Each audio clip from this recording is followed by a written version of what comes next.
धारण करना चाहती हैं, पीरियड के बाद इन 6 कामों को बिल्कुल भी बंद कर दें।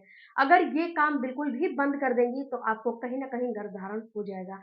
फ्रेंड्स, जो पीरियड आते हैं, पीरियड के बाद से ही महिलाओं को अपना गर्भधारण करने के लिए जो है तैयारियाँ करनी चाहिए, क्योंकि जो पीरियड होता है, पीरियड ही मेन होता है। अगर पीरियड में आप छोटी-छोटी मिस्टेक कर जाते हो, छोटी-छोटी गलतियाँ कर जाते हो, जिससे कि आपको गर्भधारण नहीं होता है। तो आज के वीडियो में हम यही जानेंगे कि पीरियड के बाद आपको कौन-सी 6 चीज़ों का बिल्कुल भी बातों का ध्यान रखना है और बिल्कुल भी गलतियाँ आपको नहीं करनी चाहिए। नहीं तो आपका फिर से पीरियड आ जाएगा और गर्भधारण नहीं होगा। हेलो फैमिली, आपका हमारे चैनल में बहुत-बहुत स्वागत है। फ्रेंड्स, वीडियो को पूरा देखिएगा ताकि आपको कुछ इन्फॉर्मेशन मिल सके। और फ्रेंड्स, वीडियो में अगर आप नए हो तो चैनल को भी ज़रूर सब्सक्राइब कीजिएगा, फेसबुक पेज पे देख रहे हो तो पेज को भी ज़रूर फॉलो करिएगा। चलिए वीडियो में आगे बढ़ते हैं। सबसे पहले फ्रेंड्स कि अगर आप गर्भधारण करने की तैयारी कर रहे हो या फिर आप गर्भवती होने की तैयारी नहीं कर रहे हो, तो भी ये चीज़ आपको करनी चाहिए। क्योंकि फ्रेंड्स क्या होते हैं कि जो पीरियड आते हैं, पीरियड में जो पैड लेते हो आप लोग, तो पैड जब लेते हो तो पैड जो है जिसका पीरियड का फ्लो कम होता है, वो सुबह का लिए दिन भर 24 घंटे वही पैड लिए रहते हैं। तो आपको ये काम बिल्कुल भी नहीं करने चाहिए। क्यों नहीं करने चाहिए? क्योंकि जो पीरियड का पैड होता है, जब ब्लीडिंग होती है तो उसको 5 घंटे के बाद वो पैड आपको जो है खराब भी नहीं होता है तो भी आपको चेंज करने चाहिए। क्योंकि फ्रेंड्स एक हाइजीन भी मेंटेन करना काफ़ी ज़रूरी होता है। अगर पीरियड का फ्लो अगर काफ़ी ज़्यादा है तो वो तो 2-3 घंटे में आपका खराब ही हो जाएगा। लेकिन पीरियड का फ्लो कम है और आप जो है पैड नहीं चेंज करते हो कि अरे अभी तो पूरा भरा नहीं है, अभी क्यों चेंज करें? तो इससे होगा क्या? इससे आपको इन्फेक्शन हो सकता है। और जब इन्फेक्शन हो जाएगा तो आपको समस्याएँ होने लगेगी।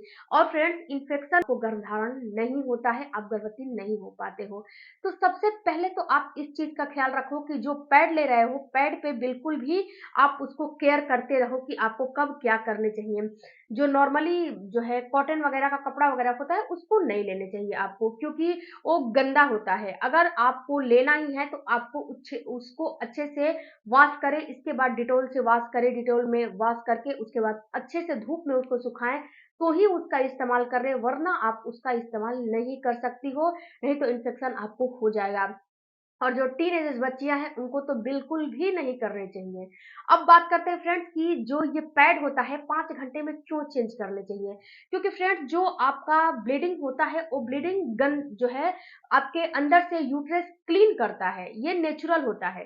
तो जो अंदर से क्लीनिंग की प्रोसेस हो रही है, तो उसमें कुछ अच्छे भी चीज़ होते हैं, कुछ बुरे भी चीज़ होते हैं, कुछ अच्छी क्वालिटी के बैक्टीरिया होते हैं, तो कुछ बुरे क्वालिटी के बैक्टीरिया होते हैं। तो ये जो बैक्टीरिया है ना आपको इन्फेक्शन करा देगा, और जो इन्फेक्शन आपको हो जाएगा तो कॉन्टैक्ट में रहते हो, तो जो आपके पार्टनर का सेल्स है वो आपके फ़्लैपियन ट्यूब तक नहीं जाएगा। क्योंकि आपको तो जो है इन्फेक्शन हो चुका है, और इन्फेक्शन हो चुका है तो जो सेल्स है उसको आपके कैनाल के अंदर, वजाइना के अंदर जो ही एंटर करेगा वहीं पे जो इन्फेक्शन वाले बैक्टीरिया है उसको मार देते हैं, उसको ऊपर चढ़ने नहीं देते हैं। तो इसीलिए आप अपने पैड का ख्याल बहुत अच्छे से करें। और फ्रेंड्स अगर आप कोई भी जो है किसी भी क्वालिटी का पैड ले रहे हो, किसी भी कंपनी का पैड ले रहे हो, या फिर नॉर्मल सा कम जो है कॉटन का क्लॉथ ले रहे हो, तो इस चीज़ का आपको ख़्याल रखना है कि आपको उससे लेने से कहीं इचिंग, खुजली, इरिटेशन तो नहीं हो रहे हो ना? अगर वैसा हो रहा है तो उसको तुरंत कहीं चेंज करके दूसरा चीज़ आपको इस्तेमाल करने चाहिए। जिस कंपनी का ले रहे हैं उससे आपको दिक्कतें हो रही हैं तो उसको चेंज करके दूसरी कंपनी का आप इस्तेमाल कर सकते हो। अब बात करते हैं फ्रेंड्स कि दूसरा काम आपको नहीं करने चाहिए कि पीरियड में बहुत सी महिलाओं को क्रेविंग होती है, चाय, कॉफ़ी खाने का बहुत ज़्यादा, चाय, कॉफ़ी पीने का बहुत ज़्यादा क्रेविंग होती है महिलाओं को। क्योंकि फ्रेंड्स चाय, कॉफ़ी में कैफ़ीन की मात्रा ज़्यादा होती है, और जब उसका सेवन करती हैं महिलाएँ तो पेट का जो दर्द है उसमें भी थोड़ा-सा रिलीफ़ मिलता है, कमर के पेन में रिलीफ़ मिलता है, बॉडी पेन में रिलीफ़ मिलता है। और ये सारी चीज़ें जब आपको पीरियड आते हैं तो ये सारी चीज़ें नॉर्मल सी बात होती है, ये होता ही होता है, हर महिला को होता है, तो आपको भी होगा। तो अगर आपको भी ऐसा महसूस हो रहा है कि मुझे चाय, कॉफ़ी पीनी है, तो ये काम बिल्कुल भी आपको नहीं करने चाहिए। चाय, कॉफ़ी पियोगे तो ये आपको नुकसान करेगा, फ़ायदा नहीं करेगा।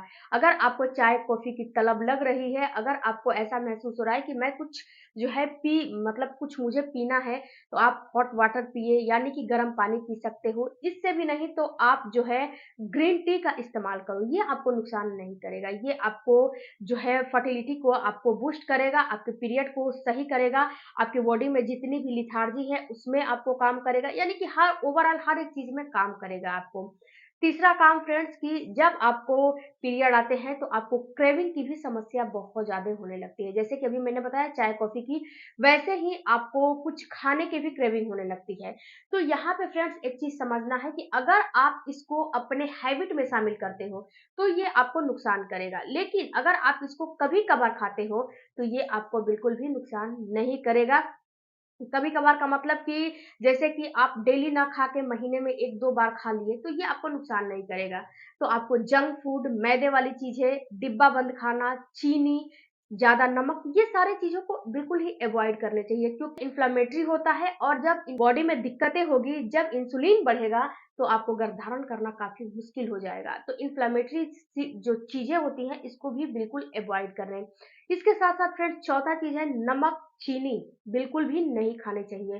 कितनी महिलाओं का ये आज जो है हैबिट होता है कि घर में जो भी डाइट बनता है, जो भी खाना बनता है, उसके बाद भी ऊपर से वो नमक लेकर खाती हैं क्योंकि उनको नमक खाने की बहुत ज़्यादा हैबिट होती है, बहुत ज़्यादा आदत होती है। तो ये चीज़ें आपको नहीं खाने चाहिए। अगर आप नमक के खाने के शौकीन हो, तो आप ये वाला सॉल्ट ना खा के जो व्हाइट सॉल्ट होता है, उसको ना खा के आप जो है सेंधा नमक का इस्तेमाल करो। ये आपको काफ़ी हद तक नुकसान नहीं करता है। अगर आप खाना चाहते हो तो सेंधा नमक खा सकते हो, ये आपको नुकसान नहीं करता है, इसको ले सकते हो। लेकिन व्हाइट साल्ट आपको बहुत ज़्यादा नहीं खाने चाहिए। चीनी और चीनी से बने चीज़ों का इस्तेमाल भी आपको कम करने चाहिए। अगर आपको क्रेविंग हो रही है तो जैगरी खा लीजिए यानी कि गुड़ का इस्तेमाल कर लीजिए, आप भूरे का इस्तेमाल कर लीजिए, आप मिश्री का इस्तेमाल कर लीजिए, शहद का इस्तेमाल कर लीजिए। उससे भी अच्छा चीज़ खजूर है, खजूर भी मीठा होता है। खजूर का इस्तेमाल कर लीजिए, इससे क्या होता है कि आपकी बॉडी में इंसुलिन नहीं बढ़ती है, इन्फ्लेमेटरी नहीं होता है और ना ही कोई दिक्कत होता है। तो ये सारी चीज़ें आपको करनी चाहिए। उसके बाद फ्रेंड्स जब पीरियड आता है तो पीरियड के बाद से महिलाएँ क्या करती हैं कि दूसरे दिन ही हेयर वॉश कर लेती हैं। किसी भी रीज़न से कर लीजिए, शादी-ब्याह, पार्टियाँ या फिर घर का जो चीज़ें होता है उससे भी उस रीज़न से भी कर रही हैं। तो ये काम बिल्कुल भी नहीं करने चाहिए, ये चीज़ आपको बिल्कुल भी नुकसान करेगा। आप किसी भी रीज़न से हेयर वॉश कर रही हैं, तो बिल्कुल भी ये चीज़ क्या होगा कि जो बॉडी में जो आपकी डीप क्लीनिंग हो रही है, वो वहीं पे रुक जाएगा।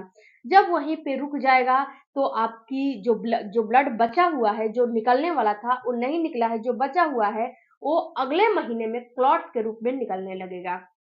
क्लॉट्स के रूप में निकलने लगेगा और ये आपको परेशान करने लगेगा। तो आपको एटलीस्ट दूसरे दिन तो हेयर वॉश नहीं करने चाहिए। अगर आपको करने चाहिए तो चौथे दिन आपको हेयर वॉश करने चाहिए। एटलीस्ट चौथे दिन या तो फिर 5वें दिन।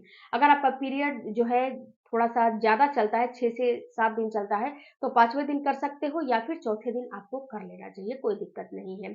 अब फ्रेंड्स जो छठवां काम है वो आपको नहीं करने चाहिए कि जब पीरियड्स आते हैं तो बहुत ज़्यादा आपको भागा-दौड़ी, बहुत ही जो है हे हेडेक वाला काम, बहुत ही जो है रात-रात भर जगना, यानी कि अपने हार्मोन को डिस्टर्ब करना, ये सारे काम आपको नहीं करने चाहिए। इससे भी आपका हार्मोन डिस्टर्ब होता है और जब हार्मोन डिस्टर्ब होता है, तो आपको प्रेगनेंसी जो है प्रभावित होती है, बाधित होती है, आपको दिक्कतें होने लगती हैं। तो अगर आपका पीरियड आया है, तो अगर आप जो है बाहर का काम-काज कर रहे हो, तो कोई दिक्कत नहीं है, आप आराम से जाओ, आराम से करके चले आओ। लेकिन अगर आप घरेलू महिला हो और फ्रेंड्स ये जो 4 से 5 दिन होता है ना, बहुत ही डिफ़िकल्ट होता है एक महिला के लिए। इसमें बहुत ज़्यादा परेशानी होती है, तो इस चीज़ को आप ध्यान दें और ज़्यादा से ज़्यादा रेस्ट करने की कोशिश करें और समय से सोएँ, समय से उठें और फ्रेंड्स यहाँ पे पीरियड में बहुत ज़्यादा हेवी एक्सरसाइज़ भी नहीं करने चाहिए और बहुत ज़्यादा हेवी काम नहीं करने चाहिए। इससे भी आपका जो प्रेगनेंसी है, वो प्रभावित होता है क्योंकि पीरियड के बाद से ही आपकी ओवरी में अंडा बनना शुरू हो जाता है। जो छोटे-छोटे फॉलिकल होते हैं, वो अंडा का रूप लेना शुरू कर देते हैं। तो छोटी-छोटी टिप्सों का इस्तेमाल करोगे, तो आपको प्रेगनेंसी प्लान करने में कोई भी